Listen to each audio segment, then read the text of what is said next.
Expect you boys to play football. Clear eyes, full hearts, can't lose. Long before Ted Lasso and AFC Richmond captured our hearts and minds, there were the Dillon Panthers and coach Eric Taylor. Friday Night Lights is nearly 20 years old, yet I think it can confidently stand beside any modern streaming show produced today and bowl you over with its humanity and spirit. So today, I'd like to take a look at the show's first season and examine what makes it so gripping, and argue that Friday Night Lights goes beyond being an incredible sports show and stands shoulder to shoulder with the greatest TV shows ever made. So join me for a trip down memory lane to Dillon, Texas. It's Monday morning, and we all know what that means. Only 4 days till Friday night. Okay, let's start with pace, because unlike today's streaming shows, Friday Night Lights just hooks you immediately, like in the first 5 minutes.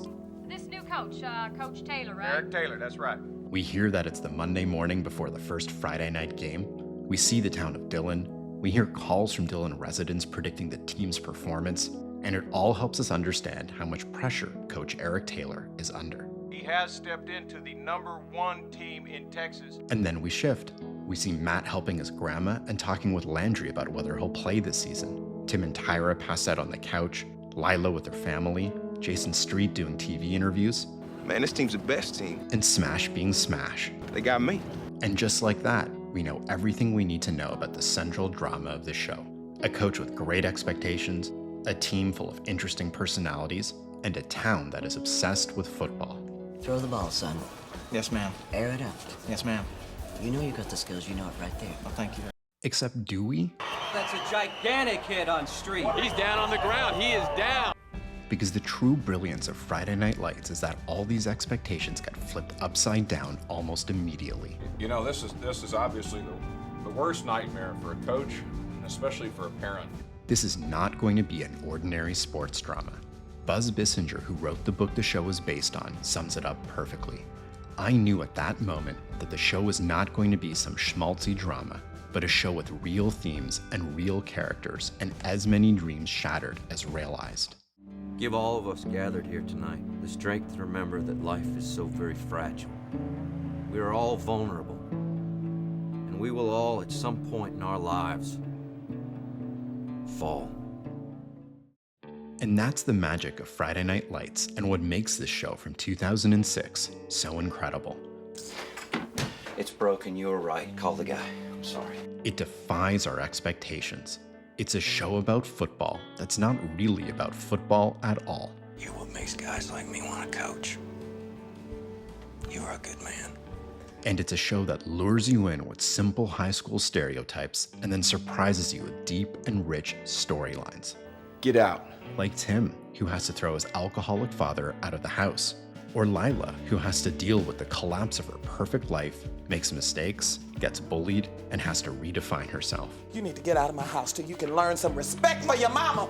And Smash, who gets thrown out of the house for using steroids, and later in the season supports his girlfriend through mental health challenges. And Tyra, who realizes she can reach beyond her chaotic home life and want more. It's a bunch of overheated jocks, too dumb to know they have no future, fighting over a game that has no meaning in a town from which there is no escape.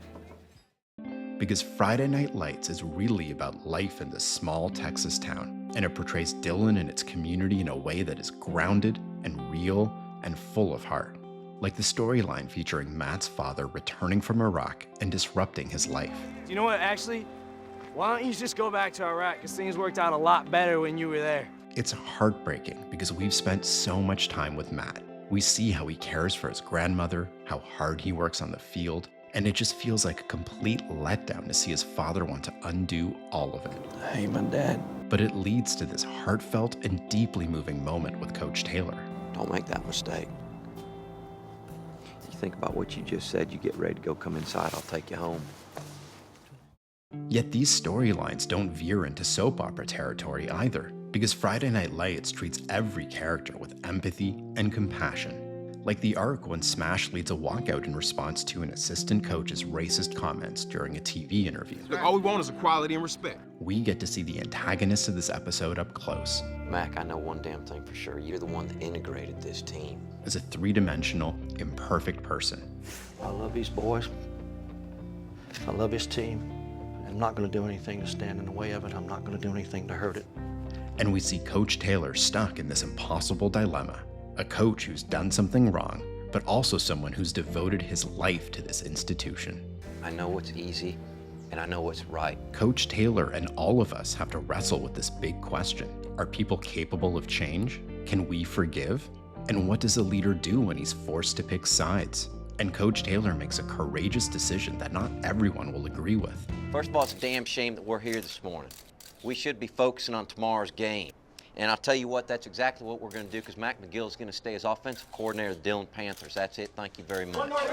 And we see Smash's mother help him reconcile his feelings of injustice with the larger picture. You quitting football to try and make a point about racism in a small Texas town? That ain't the Million Man March. This is Friday Night Lights at its best. Everyone has a story, even the smallest characters. A tapestry of rich lives in small-town Texas. His in her closet, baby. Ooh. And nothing exemplifies this ethos more than the marriage at the center of the show. One of the most incredible depictions of true partnership ever put on the small screen. No, I didn't know he was cheating, and I know how important the kid's schooling is. What I'm saying is that the next couple games... Do you, though? You think it's as important as winning? I mean, really? Do you? Tammy and Eric's relationship is an exploration of how two people navigate parenthood, their community, their own career ambitions, all while challenging and supporting each other. I believe in you. I believe in you with every cell in my being. Like the episode where they have to figure out how to deal with Julie's growing relationship with Matt. That she's going to be sent to a nunnery in Rome, and I'm going to rip his head off right after. It's not polished. They're just figuring it out one step at a time. But I'll tell you what, the most important thing to me is that my daughter be able to talk to me. And if all this feels like real life in small-town Texas, well, Friday Night Lights was shot on location in Texas. No sets, just 3 small handheld Super 16 cameras. And actors were told to improvise, so camera operators had to find shots like they were shooting a documentary. He knows what it takes on Friday night. That's right. Big old W. In the words of an AD on the show, it doesn't feel like everything's set up and we're performing. It feels like you're sneaking a peek at the lives of these people. Because Friday Night Lights is a very rare show that looks at the lives of middle-class, small-town America and shows those lives in a way that feels honest. We see, of course, how football isn't just a sport, but a way of life. I mean, this is about tradition.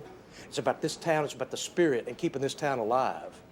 That's football. That's all we got. We see the role religion plays in the community.